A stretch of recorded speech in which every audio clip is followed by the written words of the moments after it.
My dad told me a terrifying story about Grandma, and my repressed childhood memories are slowly returning. Part 1. I've not seen my grandmother since 2009. Following a catastrophic argument with Dad, she moved away. I only found out when I cycled past her house and saw it for sale. My father was elusive about what transpired between them, but I knew that it was something awful. A mother and a son don't drift apart on wayward tides. It took willful rowing to put distance between them. Naturally, I wanted to see Grandma.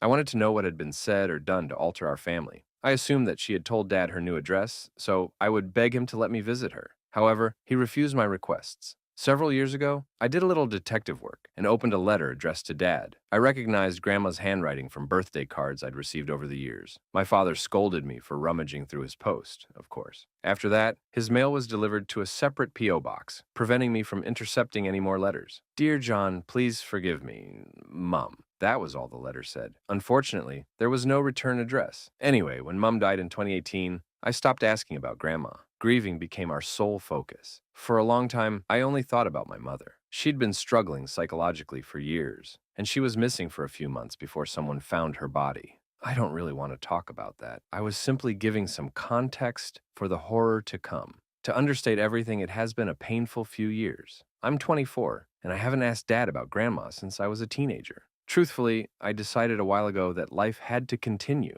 Dad's life had to continue. Pressuring him to dredge up an old bust-up felt unloving. I didn't need to know what had happened with Grandma. The ship had sailed. My father is the only family I have left, so I didn't want to irreparably ruin our relationship by persistently badgering him about his mother. But last night, something unexpected happened. Kara, Dad shouted from the living room. Come here, sit with me for a minute. Gulping, I tentatively entered the room and chose an armchair opposite the sofa on which he slouched. I was panicking because I thought it might be time for a talk about me still living at home. I finished university a couple of years ago, and I've got a job in sales, but it doesn't pay nearly well enough for me to move out. You okay, Dad? I asked. He sighed. Yeah, I'm fine, but I've been thinking lately. Uh-oh, I teased, hoping a classic dad joke might relieve some tension. It didn't. You've not asked me about Grandma for years, he said after a long pause. I was flabbergasted. Dad didn't mention his mum, not since their unexplained estrangement. I hardly knew how to respond. After several awkward seconds, I realized that I was simply sitting there, mouth agape, staring silently. My father adjusted his reading glasses, which were perched precariously atop his clammy nose, barreling down the slope. He looked anxious. Could this finally be it? I wondered. I'm coming to terms with things, Kara. After all, you're old enough to go out and make your own decisions, he said, and I often find myself wondering whether you still want to see your grandma.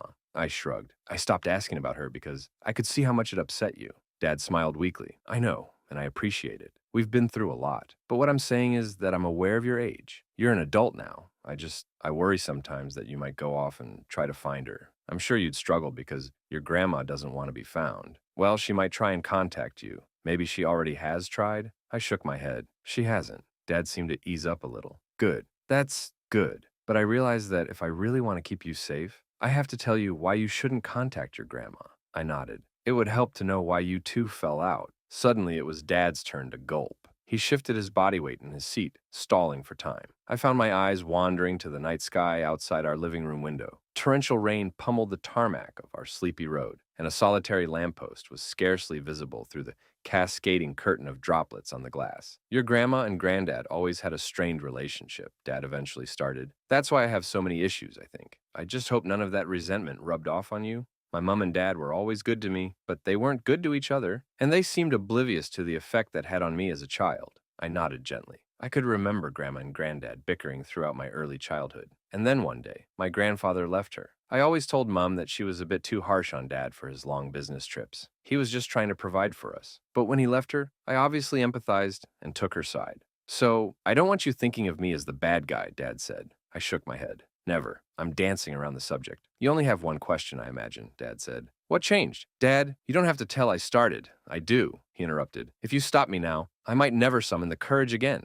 Okay, I found something shortly after your granddad left Kara. I was clearing out your grandma's attic, and there was a cardboard box labeled The Catalog. It was full of photos. My dad paused, voice croaking, before he continued. Photos of missing people, I later learned, and every person's story was the same. These candid photographs were taken from a distance, in parks and busy shopping centers. Men and women. That wasn't what scared me. It was the photographs taken in the attic. Unimaginable brutality. I won't say any more than that. Quaking at a revelation I never expected to leave my father father's lips. I sat in silence, processing the horrifying information. My mental cogs were turning, but I hadn't yet realized what I was still repressing. When I confronted your grandma about it, she burst into tears, Dad hoarsely whispered. She said it was the reason Granddad left. He discovered her secret. Obviously, I told her that I was going straight to the police, and she just said she understood. She didn't try to stop me, but she fled that very night. And 14 years later, there's still no sign of her. I just hope wherever she went, she stopped hurting people, stopped taking lives, and that was it. My dad's terrible story. I couldn't find any suitable words, so I stopped searching for any. We both sat for a prolonged period of silence, watching the rain continue to beat down on the world outside, a world which suddenly looked a little darker to me. Eventually, I went to bed, but I didn't sleep. I couldn't sleep. My head was worrying, though not for the reasons one might expect. You see, Dad's story didn't fully add up. I remembered something. I used to stay at my grandparents' house from time to time, and they'd often let me bring a friend or two. Given that I was an only child, and they didn't want me to have a boring sleepover with two oldies, they knew who I'd invite. It was always the same two girls, Sophie and Francesca. In fact, Grandma and Granddad often insisted on me inviting my best friends, and my friends loved my grandparents. Well, mainly they loved the sweets that Grandma and Granddad would give us before bed. Plying us with succulent, sugary goodness should have stimulated our minds, kept us awake. Yet, we always slept like babies, but not every time. One night, when I was around 6 or 7 years old, I woke in the early hours of the morning. It was still dark outside, and I felt unbelievably groggy, as if someone had snapped an elastic band around my brain to restrict the blood flow. After a few seconds, I became aware of my surroundings. Francesca was fast asleep, but Sophie's sleeping bag was empty, and the door to my bedroom, Dad's old room, was wide open. I eyeballed the pitch-black upstairs landing through the doorway. My eyesight was hazy, though I'm sure I wouldn't have been able to see anything anyway. My ears, on the other hand, were working perfectly. That must have been what stirred me from my sleep. The sound of creaking floorboards above my head, a series of wooden groans from the attic. My immediate thought was that Sophie was messing around up there, and I worried that I was about to be in big trouble with my grandparents. So I gingerly rose to my feet, almost passing out as I did, and I tiptoed quietly out of my bedroom, trying to navigate the blackened landing. I didn't want to turn any lights on, as it might have alerted Grandma or Granddad, but the moaning sounds of the attic floorboards persisted, along with a muffled voice, and I knew it was only a matter of time before my grandparents woke up anyway. "Sophie," I hissed, hoping she would hear and my grandparents wouldn't. The creaking immediately stopped, and I held my breath as I finally accepted something. Those sounds are too loud to be Sophie's footsteps. I hurriedly crept back to bed as floorboards, like oak piano keys, creaked along the length of the ceiling. I managed to slide under my duvet cover and squeeze my eyelids together as the attic door opened with a giant roar. It was followed by someone heavily clambering down the ladder. I remember striving feverishly to feign that I was asleep as the unknown figure lumbered across the landing. I kept my eyes shut, trying not to cry as I listened to the strained breathing of the figure who had stopped in the doorway. The figure who was clearly watching me. I didn't need to open my eyes to know that. It wasn't Sophie. It was the bogeyman. That was what I told myself.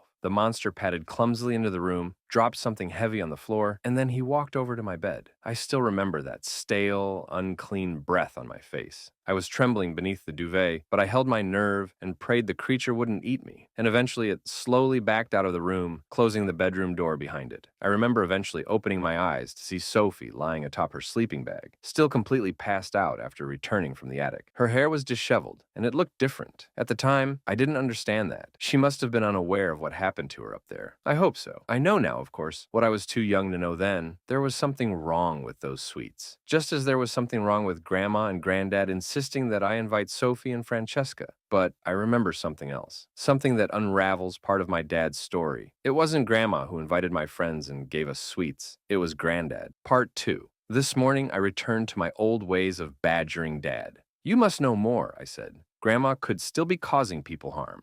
My dad scowled. "Kara, please. She'd be a very old woman by now. Even if the police never find her, she'll be gone from this world eventually. Let's just forget about all of this. I thought you'd stop asking questions if I were to finally tell you the whole story." "But that's not the whole story," I thought. "You must have read some of the letters she sent. Maybe she left clues," I said. "I read all of them, and I took them straight to the police. She hasn't written to me in about 5 years. So just drop it," Dad pleaded. "I'm sorry, Dad, but I can't get it out of my head. I keep thinking of those poor people, how they suffered. And this is coming from me. I didn't even see the photos. I don't know what things she did. It must be far worse for you. You must want to do something?" "Nice guilt tripping," Dad said. "Yes, I do want to do something, Kara. That's exactly why I've been helping the police for years. I'm not protecting her. She may be my mother, but what she did to those people? Yeah, you're right. You don't know what she did, but I wouldn't want you to know. No human could do those things." "Sorry," I sighed. "That was a cruel move. I just feel horrible knowing she's out there. And like you said, I'm an adult. I make my own decisions. So I want you to know that I'm not going to let this lie. I'm going to look for her.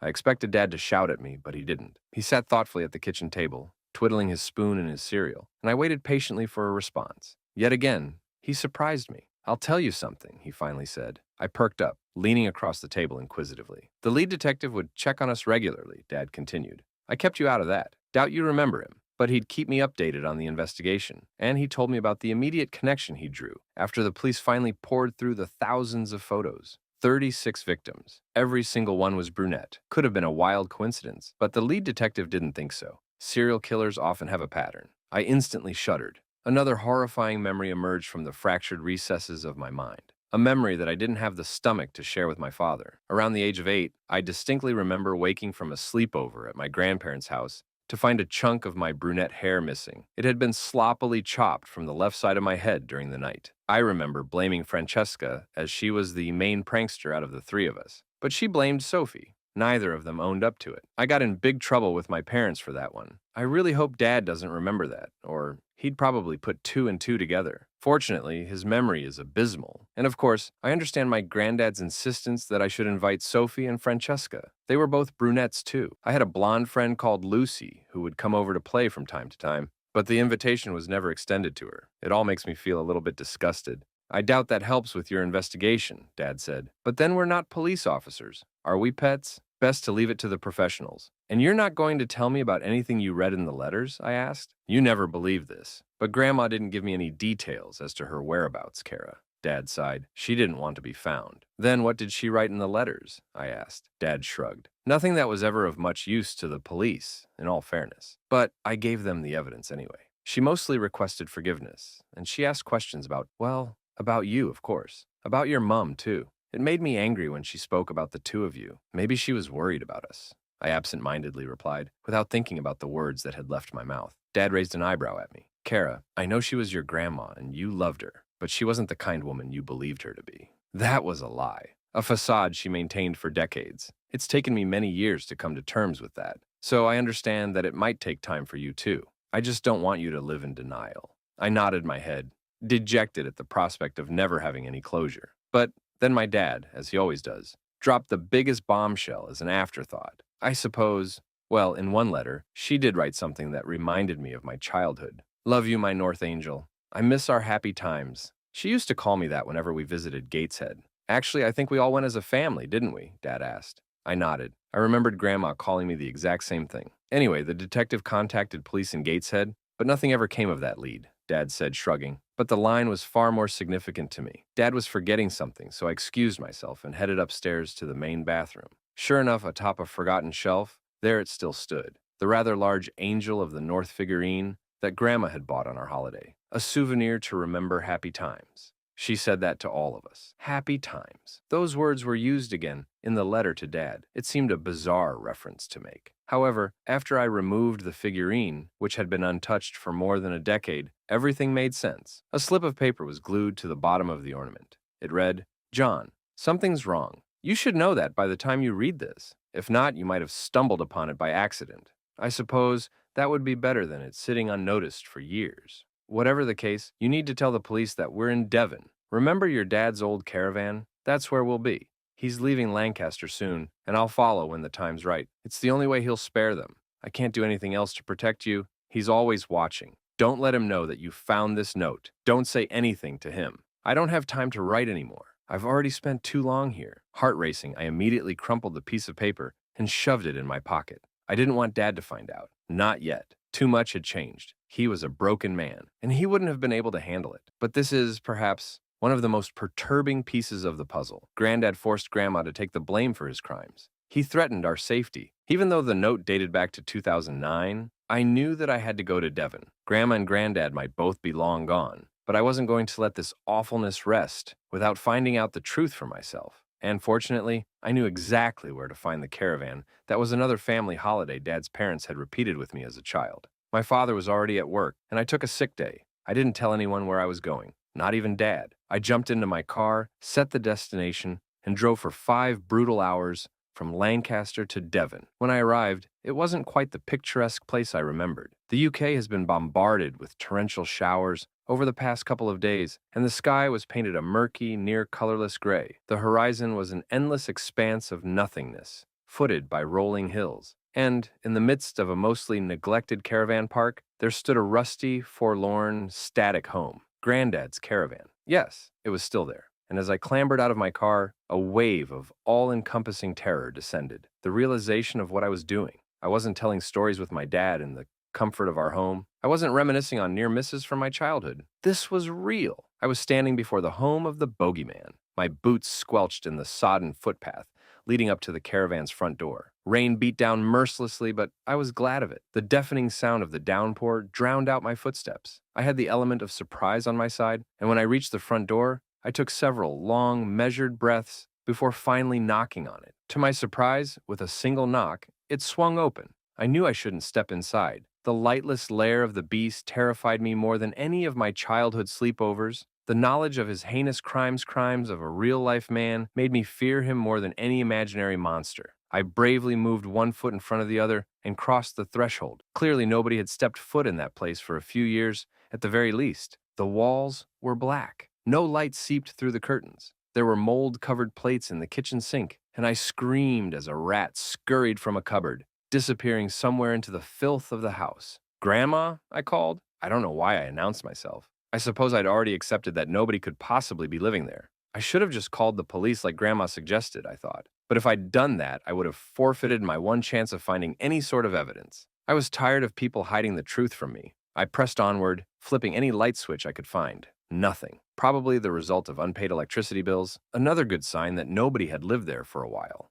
Instead, I fumbled in my pocket for my phone, pulled it out, and used the flashlight. I wish I hadn't. The open-plan living area, consisting of a kitchen and 2 sofas, was spacious for a static home. It took up most of the caravan's floor area, 30 by 10 feet. Humongous. And every inch of the walls, every single inch was coated in hair. 100,000 pieces of brunette locks. Most strands were red-tinged, and the demonic decoration was knotted in a crisscross pattern, forming an intricate blanket, the interwoven pain of a nightmarish man's victims. Terrified and sickened beyond words, I bent over and hurled onto the floor, thankful, at least, to be eyeing something other than the horror which coated the walls. I quickly turned my flashlight to the corridor, which led to the back of the static home. I'd seen enough, and the sooner I could say I'd checked every inch of the caravan, the better. The bathroom was another moldy, forgotten room, hairless, thankfully. I moved towards the final room of the house, the bedroom. A room emanating a stench so powerful that I feared it more than the horror behind me. I didn't want to open the door. I really didn't.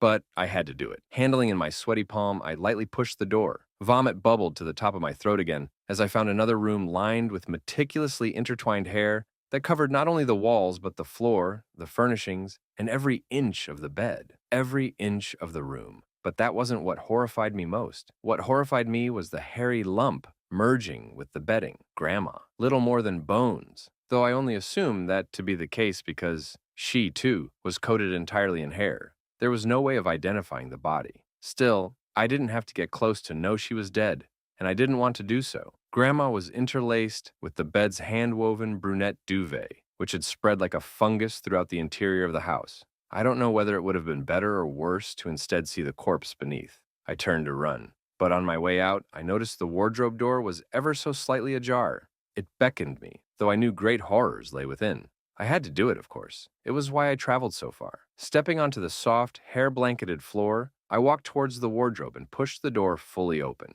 The catalog. Those words were printed on a slim slip of paper, which was attached to the inner door of the empty wooden wardrobe. And a new collection of photos had been glued to the back panel. Photos of me. My first day at university in Manchester, back in 2017. Photographs of me in clubs, restaurants, even a photo of me sleeping. He broke into my dorm and watched me sleep. I thought I had an empty stomach, but I surprised myself, unleashing another horror-driven stream of bile across the floor. After a few minutes of labored breathing, I collected myself and returned my gaze to the inside of the wardrobe. At least he's fixated on me, I thought, praying that he wouldn't have taken the lives of anyone else. But that wasn't true. On the inside of the other door, there was another collection of candid shots, pictures of my mother. Part 3. This will be my final update. Last night, after calling the police, I returned home. And I told my father everything. He took my phone and started scrolling through the photos I'd taken. Oh, God! Dad cried, pushing the phone back into my hands. Do you think— I started gulping. Do you think Granddad might be responsible for what happened to Mum? Dad winced sharply. Kara, I don't know whether I have the strength to grieve for your mother twice.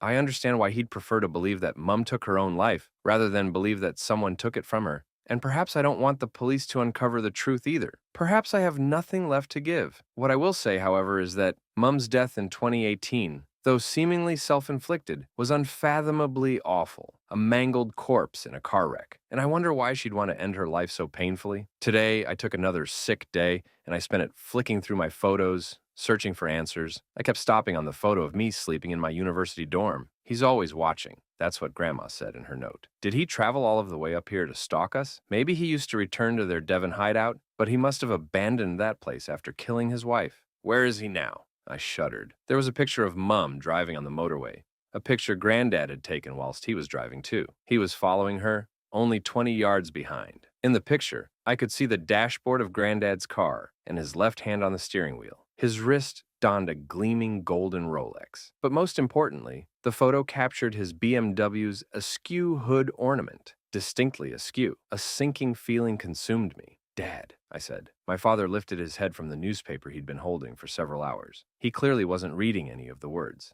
I could tell from his haunted face that his mind was swimming with the horrifying revelations I'd spilled that morning. Yes, he asked. Is this the car you're always mentioning? I asked, showing him the photo. My dad's eyes widened, and he slowly nodded at me, face turning a ghostly shade. For the past few years, he'd been moaning, on and off, about a BMW with that exact shabby ornament around our village, parked in places that it shouldn't be parked. Other people had complained about it too, but it always moved before anyone could do anything about it. I think we need to call the police again, he whispered. I nodded, feeling more than a little queasy. Dad couldn't remember when or where he'd last seen the vehicle. As I said, his memory is awful. But I know that only a month or so ago, he moaned about it being parked on a double yellow line around the corner from our street. That meant Granddad had been here for years. Am I one of his victims or not? I wondered, continuing to scroll through the photos, whilst my dad talked to the police. Every photo of my mother and me had been taken at night. Granddad used the flashlight on his phone or the headlights of his car to illuminate his surroundings. And that made me think of other unusual things from the past few years. For instance, I frequently forget to draw my curtains before bed foolish, given that I'm a light sleeper, and there were numerous occasions on which I was rudely awakened in the early hours of the morning. A car's blinding, full-beam headlights would fill my small room. Every time, I'd grumpily get up and draw my curtains. That wouldn't completely block out the light from the road, but the car, strangely, would always drive away shortly afterwards, as if there were no point in loitering without being able to see through my window. Another unusual thing comes to mind when I think of that dreaded photo Granddad took in my dorm room. Was he watching me sleep at home too? I'm a forgetful person. I've established that. But there were definitely times in the morning that I would wake to find my bedroom door ever so slightly ajar. I'm fairly certain I rarely forget to close it at night. That terrifies me more than anything. The thought that he entered our house came close enough to touch me. Thank you, officer, my dad said, hanging up the phone and turning to me. The detective is going to keep an eye out for a car that matches the description. As for the broader investigation into Dad's location, they're looking into missing person cases from recent years. The officer is going to come over here and talk to us about moving somewhere safer, somewhere Granddad won't be able to find us. We have to hide?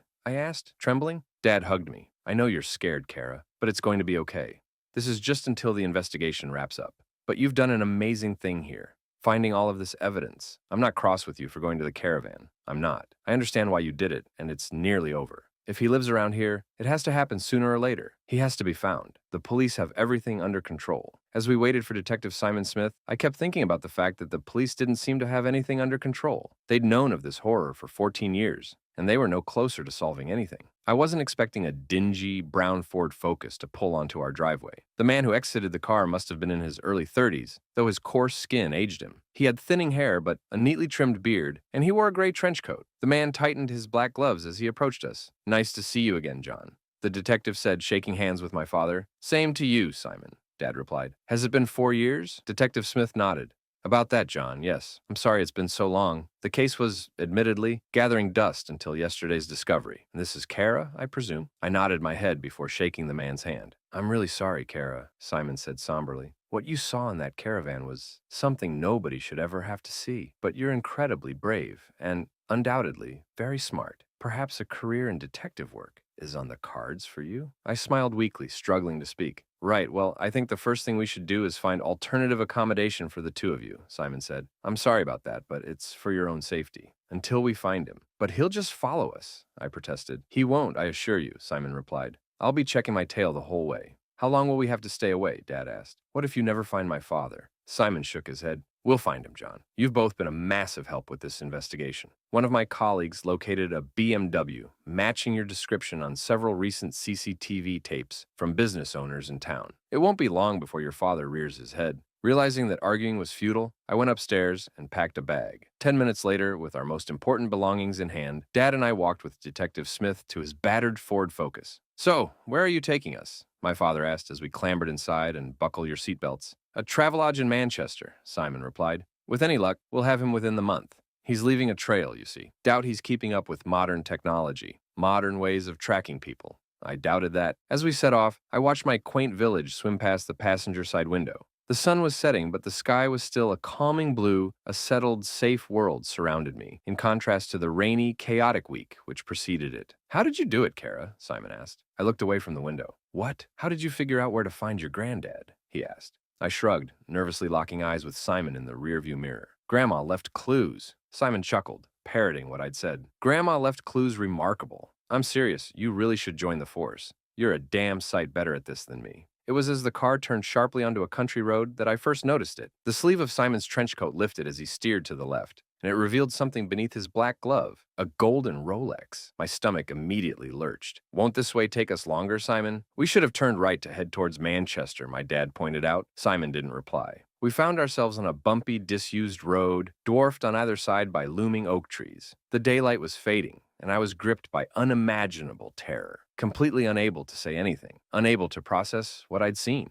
Simon, where are we going? My father asked. Dad, I finally managed to croak. I want to go home. You are home, Kara, Simon whispered. The detective brought the Ford Focus to a halt in the middle of a woodland clearing, far from civilization, far from anything but a small, lightless shack. And then there was a clicking noise. What Dad began. Get out of the car, Simon replied, pointing what I realized to be a handgun at my father. My father gasped. What is I won't tell you again, Simon warned. As my dad shakily opened the door, Simon aimed the pistol at me. His eyes were as untamed as his hair. You too, Miss Detective, he spat. Get out. Dad opened the door for me, and we embraced as Simon quickly slipped out of the driver's side to resume pointing the gun at both of us. Walk in front of me, he ordered. Head towards the front door and do not run. As Dad and I obeyed, I didn't dare look back at the lunatic. I huddled closely to my father and prayed that the hellish experience would end. Our feet were barely visible in the pitch-black forest, but we managed to stumble towards the front path of the shack. Open the door, John, Simon said. My dad lightly pushed the rickety wooden door, and it opened onto a black chasm. Move, Simon growled. We can't see, Dad said. Something prodded me in the back, and I turned slightly to see a torch in Simon's spare hand. He eyed me coldly until I took it. I was afraid to turn it on because part of me already knew what I would see, but it was worse. So much worse than the caravan. My dad yelled, and I silently unleashed a scream of terror deep in my mind. I was just as horrified to be faced with rotten walls, mostly covered in brown hair, but it was exactly what I expected. I didn't want to give Simon the satisfaction of seeing my fear, but it was there. What I hadn't expected were floorboards stained dark red. I know what it must have been, but there was just so much of it. Too much of it. I'll tell you a secret, Simon gleefully whispered in my ear, pointing at the walls. Underneath that soft, silky brunette wallpaper, you'll find a sturdy underlayer of smooth, skin-covered plaster. I uttered an involuntary yelp. Simon giggled. Don't worry, Kara. It decays, as do all beautiful things. We can always go downstairs for more, but don't you worry about downstairs. My dad and I embraced one another again. Head to the end of the corridor, the detective barked. What are you doing, Simon? Dad asked as we walked along the hair-walled, bloody-floored hallway of a derelict bungalow. Don't ask me, Simon replied, nodding at the door ahead. I shone the torch on the door handle, and my dad obliged Simon's request, twisting it. As the door lightly creaked open, I cast the light above my father's shoulder, not daring to squeeze past him. I hid in fear, and my father's gasp told me that hell itself waited inside the following room. Dad! My father gasped. I stepped inside, knees quaking, and found myself standing in a living room, much like the one in Granddad's caravan. It was coated with blankets of hair, every wall, floor, and furnishing. Everything but the fireplace, which burnt brightly enough for me to finally turn off the torch. And there was the man himself, sitting atop a brown-haired throne with its back to the fire. My grandfather, the bogeyman. He was barely a shadow, 80 years old at the very least, an emaciated skeletal man. How could such a weak thing strike so much fear in me? Sit, Granddad wheezed. Simon prodded the gun into each of our backs, and he shut the door behind us. My father and I sat on the soft, hairy floor. Clumps of matted locks stuck to my flesh, and it took every ounce of my willpower not to projectile vomit again. Dad was sobbing. "Why are you doing this to us, Dad? This is your family, Granddad repeated thoughtfully. With the fireplace behind him, he was little more than a silhouette, a dark outline, a faceless monster. And before Granddad had the chance to elaborate, Simon walked to the side of his master's throne. "You really don't know me, do you, John?" Simon laughed maniacally, aggressively jabbing the gun in my direction. "Why don't you tell her about her mother? Your slut of a wife." The light of the crackling flames danced across the detective's scruffy, patchy head of brunette hair. "What are you saying?" Dad asked in a croaky whisper. "What are you saying?" Simon mocked. "You and Rachel. You were 16, and you were in love. On prom night, your whore passed out, and she got knocked up. Tell Kara. Confess, or I'll hurt her." Dad had tears in his eyes, and he turned to me. His face told me that this was not news to him. "Your mother was— Oh, I never wanted to tell you this. Your mom made me promise that we wouldn't ever tell you. But she was raped, Kara. We didn't want you to know. We wanted to spare you that story. It was long before you came along," my father whimpered. He weaved his fingers into mine, gripping my hand tightly. I managed a smile and nodded through my tears. This seemed to anger Simon. "Look at me, John," the detective hissed. But Dad didn't. "Look at me, you coward!" The psychopath screamed, suddenly unloading a round into the wall. The deafening roar of the handgun petrified me. I shrieked, squeezing the life out of my father's hand. Dad quickly lifted his head to lock eyes with the crazed man standing before us. "Tell her," Simon said calmly. "You know me, don't you? You know me." Dad's eyes widened, and he shook his head, having reached a realization. "Yes, John." The man nodded. "It's me, the rotten thing that you and Rachel discarded at an orphanage 34 years ago. A helpless baby, abandoned by my mother." And Simon paused, smiling slightly. "Brother," Granddad finished. Silence filled the air as my grandfather's single word pierced the air, a stinging revelation. The disturbing nature of the truth struck me before my brain had even caught up. "What? What do you mean?" Dad whispered, though I knew he'd heard and understood, just as I had. "He saved me," Simon said, looking at Granddad. "Father saved me from the dump in which you and Mother left me, John." "Father," my dad cried, shaking violently. "She was perfect, your Rachel," Granddad coughed. "Her hair, perfect. When your mother grew too old to bear children, Johnwell, I had to look elsewhere. Rachel became the new key to my pure bloodline." Dad, face smeared with tears, started to wail. I simply continued to tremble. "Don't cry, brother," Simon whispered, strolling over to John. "Your pain won't last long. You'll join the wall soon." "Patience, son," Granddad barked as loudly as he could muster. "There is an order to these things." "Sorry, Father," Simon fearfully whimpered. "The catalog?" Granddad nodded lightly, and his son-brother, to both my father and me, scurried out of the room in fear. The man on the vile throne then cast his gaze to me. With his back to the flames, his face was concealed by shadows, but I caught a glimmer of something in the demon's eyes. Joy, perhaps? A malformed type of joy, Kara Granddad muttered. "There is another thing I have longed to tell you. Something your father doesn't know, shouldn't know. Come closer, girl." Lip quivering, I crawled across the floor, and I stopped inches in front of my grandfather's throne. The man unfurled his shaky fingers, caressing my cheek with those gnarled appendages. He leaned forward to whisper in my ear, and his following words will haunt me until the end of my days. "You are also a child of my purest bloodline," he groaned. "My greatest achievement, greater than Simon or John, your brothers. You will inherit my gift soon enough.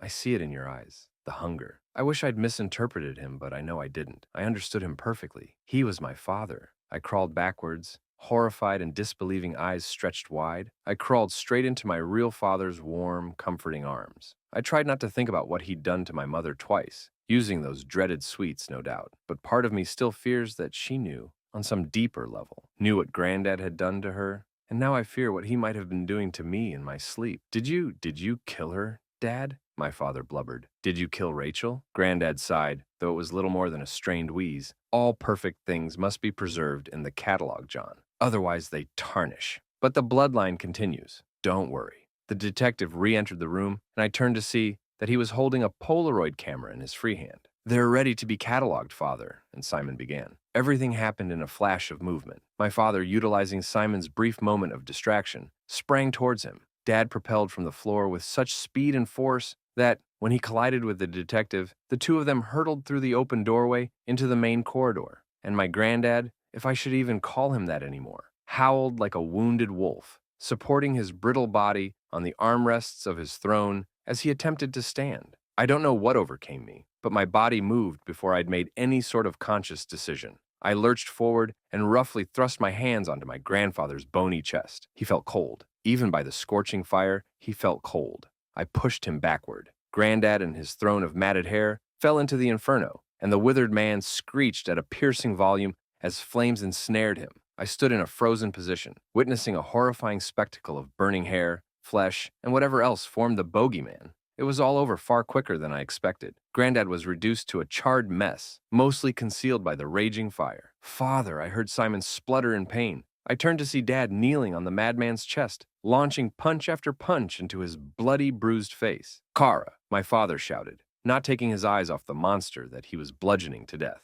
"Call the police." I quickly scooped my phone out of my pocket, dialed 999, and the rest was a blur. Dad managed to stop just short of killing Simon. I had nightmares of the detective's corrupt colleagues turning a blind eye and arresting us instead, but they apprehended Simon without a moment's hesitation. I hope that monster never sees the light of day. I know he was molded by my grandfather, but I don't care. I wish I'd pushed him into the fire too. Is that Granddad speaking? Have I inherited his insane bloodlust, as he promised? As the police spoke to my father, I eyed the fireplace in a trance. I stood still for a good hour or so. Eventually, I managed to pull my gaze away and leave with Dad. Though there was nothing left of Granddad, I had to make sure that I'd burnt him to ashes. The man spent so many years living in the shadows, an immortal specter that watched us night and day. I'll never truly believe that he's gone for good. After all, the bogeyman is dead, but his bloodline lives.